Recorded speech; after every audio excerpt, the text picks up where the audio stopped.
Hi, this is Jerry. Today we're in one of our Airbnb properties in Surfers Paradise, Gold Coast. It's a 2-bedroom, 2-bathroom, fully renovated Hampton-style property right in front of the beach. So today I'm going to answer some of the most popular questions I have got in terms of operating Airbnb on the Gold Coast. These include how likely damages actually happen on the Gold Coast, and how to effectively maintain the property, and what is the Airbnb performance on the Gold Coast like. How can you stay in your own property while doing Airbnb?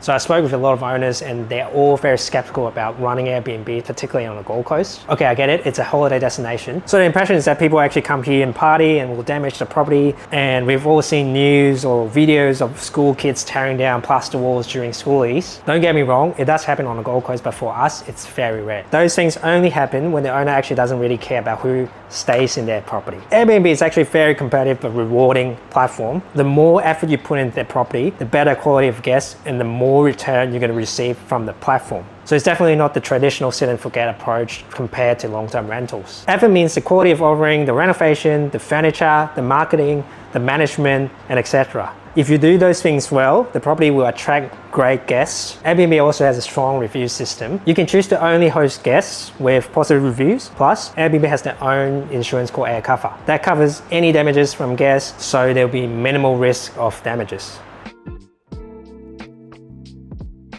So how to effectively maintain the property is the question. Because you want to maintain the property as the same condition for every single guest to enjoy. This is very hard to achieve, especially on the Gold Coast, because good labor is very hard and expensive to find. One of the most important parts of maintaining Airbnb is cleaning, and a lot of owners hire third-party cleaning companies here, which can be very expensive and you can't really guarantee the quality. So before we hire our own cleaners, we always constantly have problems maintaining the quality of cleaning. Another thing worth mentioning is how available locally you are for maintenance tasks.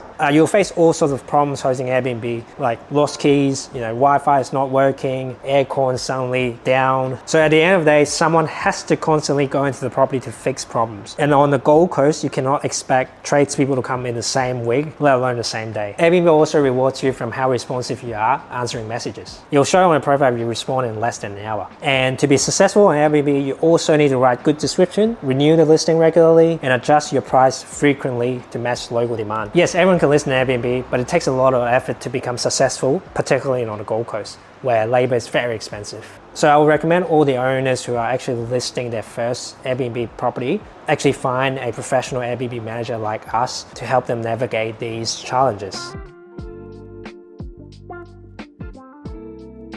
So how is the property going to perform on the Gold Coast? So managing Airbnb can be a lot of hassle, but it's definitely rewarding. Most of our properties get an average occupancy of 80%. And if you've been to Gold Coast, you know it's most loved holiday destination for Australian families, right? With a bunch of family activities, a 76 kilometers long of beach, and more than 6 theme parks. There's also a report shows that 4.3 million domestic overnight visitors were recorded just in the year of 2022 to 2023. That's about 358,000 visitors a month. Even in colder seasons, people from southern cities like Melbourne, Tasmania will come up here to escape the winter. And in 2024, we're actually seeing more international and business travelers, as well as those transitioning to long-term rentals. Even June 2024, some of the properties are getting 90% occupancy. Regardless, doing Airbnb definitely earns more than long-term rentals. So for example, this particular property is doing 82% occupancy at close to $400 a night, which is around $2,300 a week. And in contrast, if you do traditional rental, this property would bring about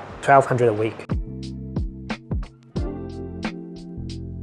So the last question is, how do you effectively stay in your own Airbnb property? The major advantage of doing Airbnb is to stay at your own property anytime that you want. So Airbnb actually allows owners to block off the calendar for their own stay, as long as there is not an existing booking. And if you decide to use a management company, you'll need to research their policies. Some companies restrict owners to stay at their own property at a maximum of 14 or 21 days a year, and they often prohibit stays during peak seasons as well. However, that's not always the case. In our own management, we give our owners complete freedom to stay at our own property anytime they want.